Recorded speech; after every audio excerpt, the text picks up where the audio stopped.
Okay, good afternoon, everybody. Welcome to this webinar at Bio 2020.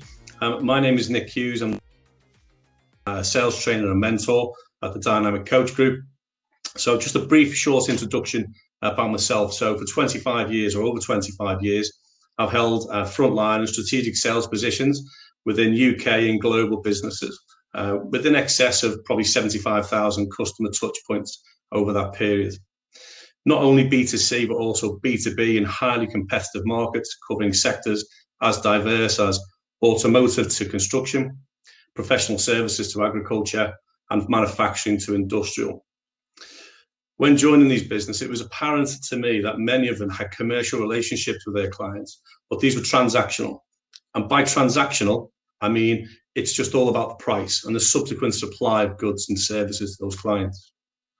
These businesses often suffered with below expectation growth, consistent negative pressure on their margins, and an inability to control that conversation with the client.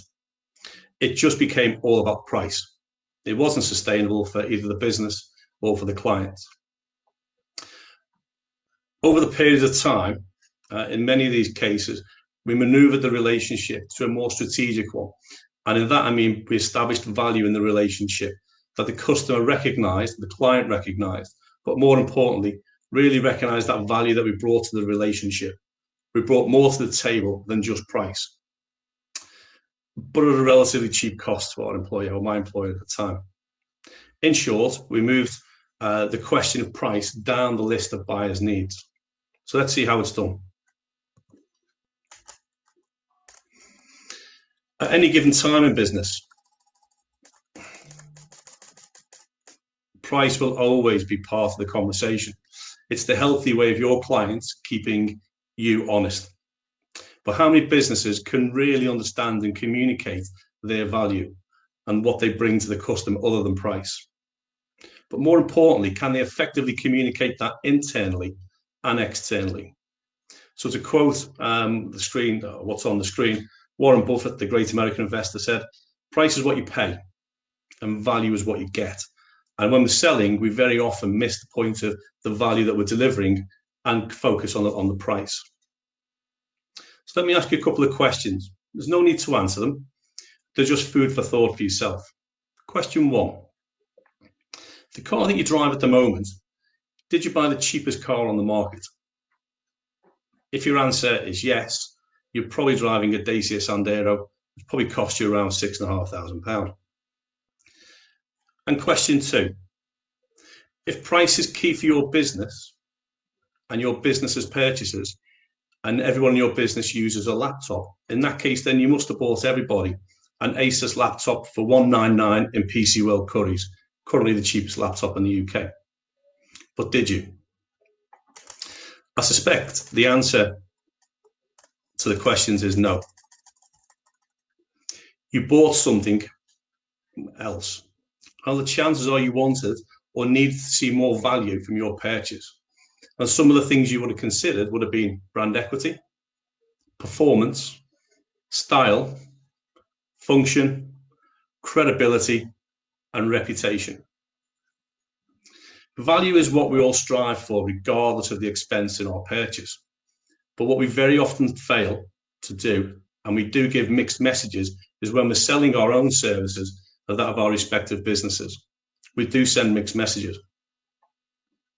Over the course of the next couple of slides, I'll hopefully leave you with a burning question of how does my business demonstrate its value for a fair price, and in the process alleviate downward pressure on revenues and margins. So let's take a closer look at what happens.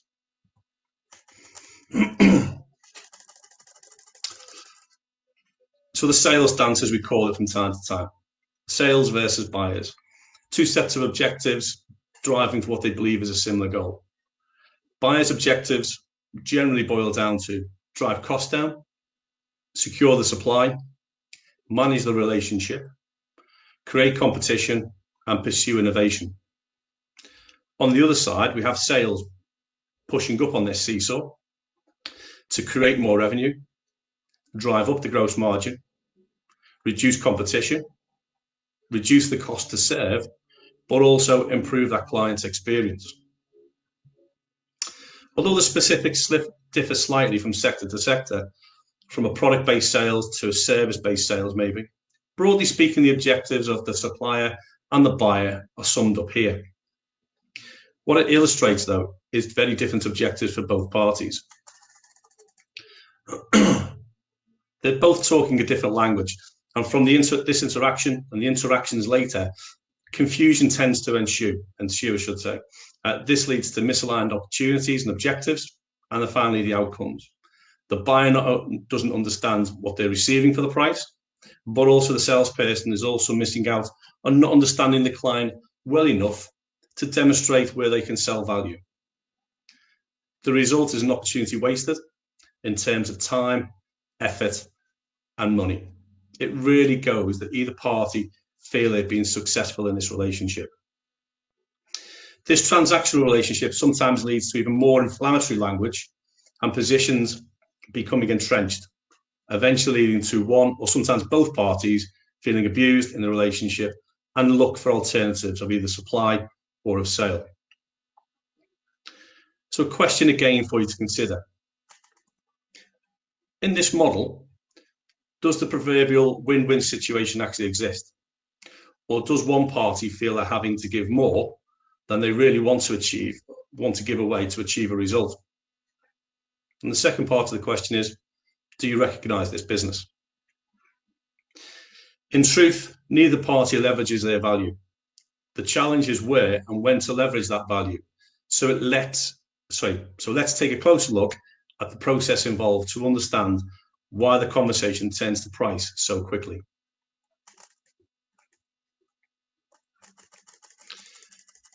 To understand the complete process, we first need to understand the buyer's process. The model shown is a fairly recognizable one. There are many reasons to why buyers start a new buying process, varying from things as simple as checking current suppliers and market offering, keeping existing suppliers honest, range reviews, emergency needs. The list is almost endless, but it will always start with one thing, and it will always start with an event. The reason to start the buying process. Post this event, they quickly move through to awareness, consideration stages of the process. And within that, they will have looked at their market research, understand suppliers, current and potential new ones, pricing structures, target prices, etc. Also offerings from the wider market. Analysis will also be completed at this stage. So where's this going? Here starts the problem for the suppliers. With the rise of big data, the internet, review sites, professional bodies, your own website, etc., etc., etc., the list goes on. The supplier is armed with significantly more data each month, year, and now even each buying cycle than they ever were before. Thus believing they are better prepared to do battle with the salesperson by the time they arrive at the point of intent or an intention to purchase, or to at least start to explore that opportunity to purchase. Recent studies have suggested that a massive 60% of buying decisions are already made at this point of engagement, at the point of intent / the point of purchase. And that spells really bad news for you if you're a supplier or someone intending to sell into a client. As I'm sure you'll all agree, buyers are highly intelligent people and have left no stone unturned in their pursuit for the perfect service, the perfect supplier, and the product that satisfies their needs. But have you ever tried to tell a buyer their research conclusions are wrong? Well, it's the fastest way to the car park, I can tell you. Influencing that choice and decision at this point of the engagement is extremely difficult. All that really leaves from this process, or left from this process, is the commercials. Hence why the conversation very often starts with price or a request to tender for a price. But remember, 60% of the decision has already been made. It leaves little or no place for the supplier to demonstrate their value, assuming they understand their value and can communicate it effectively. In reality, what's happening is our experiences as consumers in B2C or in a B2C model are already disrupting our professional mindset in B2B. A recent PricewaterhouseCoopers survey of CEOs and MDs ranked customers as the most likely source of disruption to their business, not competitors or regulation, in the years to come. But just think about it for a moment. What significant purchase have you made recently where the first place you went to research it, and where was the first place you went to research it, to understand more, and then finally before you engaged in the act of the purchase? Did you feel you were fairly well empowered to make that decision, or did you want a consultation first? So how do we change the behavior of both parties? That's the buyer and also the seller. So what we look for is to change both parties and disrupt positively, and I do say positively, the buyer's thinking, the competitor activity, and we create that space in order to influence the buyer's process in our favor through being able to demonstrate the value we can bring to that relationship.